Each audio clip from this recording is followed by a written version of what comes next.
Alright, greetings again. In this video I'm going to show you how to place a simple set of stairs. We're going to use our detached garage with that second floor apartment to create those stairs in. And let's see, I guess the best place to put those stairs is going to be right along the back wall. But I'll show you a few things about stairs. Click on the stair tool, and of course you need to be in level 1 to do your stairs. They have to start at level 1. So click there. And we need to change some things. Top level, see where it says top level? Right now it says windowsill. Obviously that's not our top level. Top level is going to be level 2. Okay, that's where the stairs are going to come out to. They should come out right at the floor of that second level. And we're not going to offset anything. The type of stairs, assembled stair, 7-inch max riser, 11-inch tread. That's really the best thing to go with at the moment. You can model other stairs if you wish. We're using a straight run.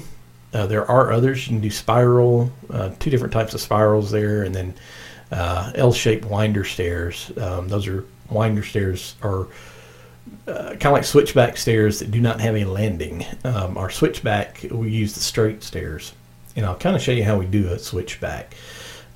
First off, I'm going to draw the stairs back here. So I'm not going to offset anything.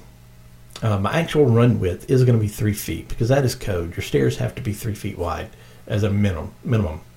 Right now my location line is set for run center. I want to set it for run right. That way I can run it right along this wall and my stairs will actually be built out into here.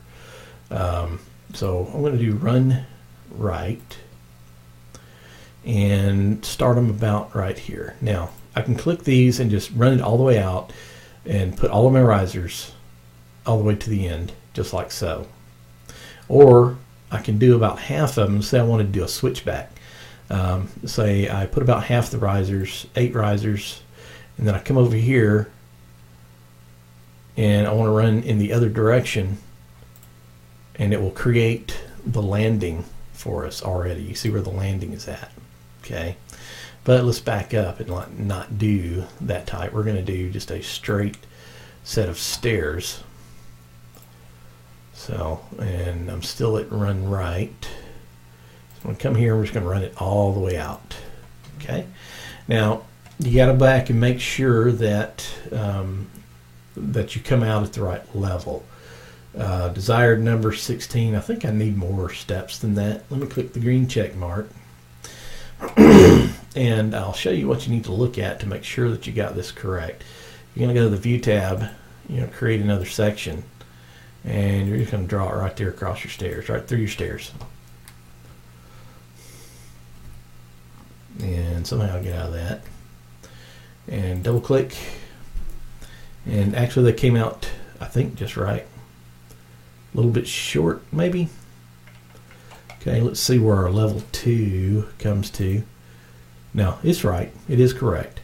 Okay, so it does come to where it should come to, right there at that second level. It should butt right up to that level 2 line right there. Floor and everything is aligned, so we're good there. All right. Now, the next step we got to take is to place a shaft. We got to put a shaft in it.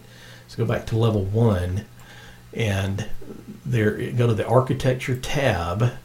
And right over here you have a vertical shaft, or we'll do this one, vertical shaft, right there, because our surface, we have a straight horizontal surface.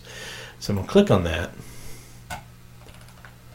and I am going to draw around the stairs. Now, one thing to keep in mind when you do, as you go upstairs, your head gets closer to the ceiling.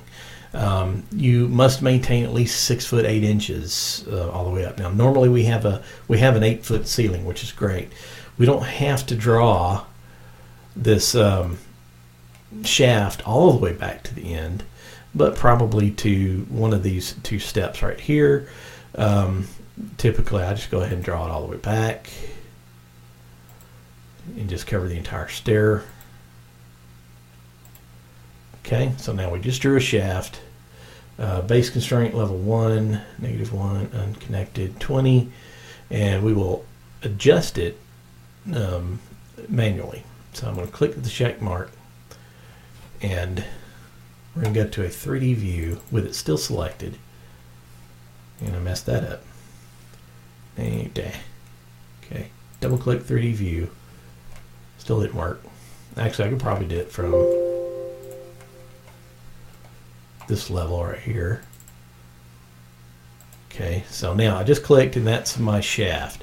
The shaft cuts a hole in the floor. We don't want it to cut a hole up here in the roof. So we're going to pull it down. And we also don't want it to cut a hole in the slab foundation. So we're going to bring it up. We just really want to cut the floor. Okay.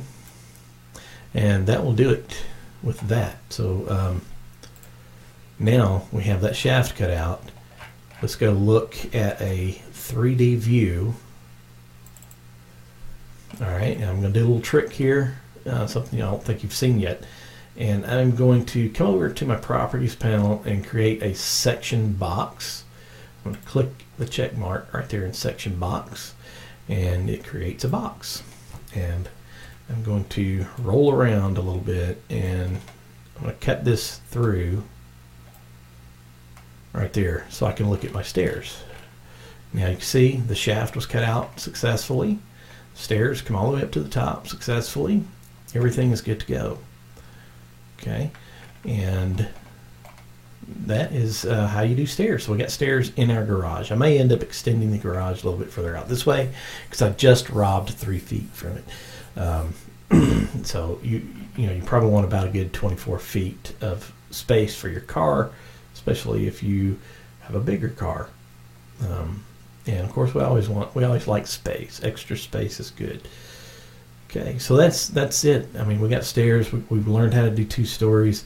I'll probably do another video and we'll kind of finish out some more of the rooms and stuff upstairs. And I'll probably just come back and show you what it looks like.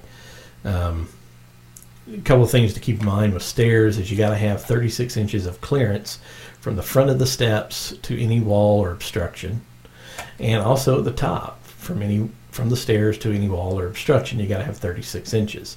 We have plenty of space in both directions for this, so we are good to go. That's how you place stairs.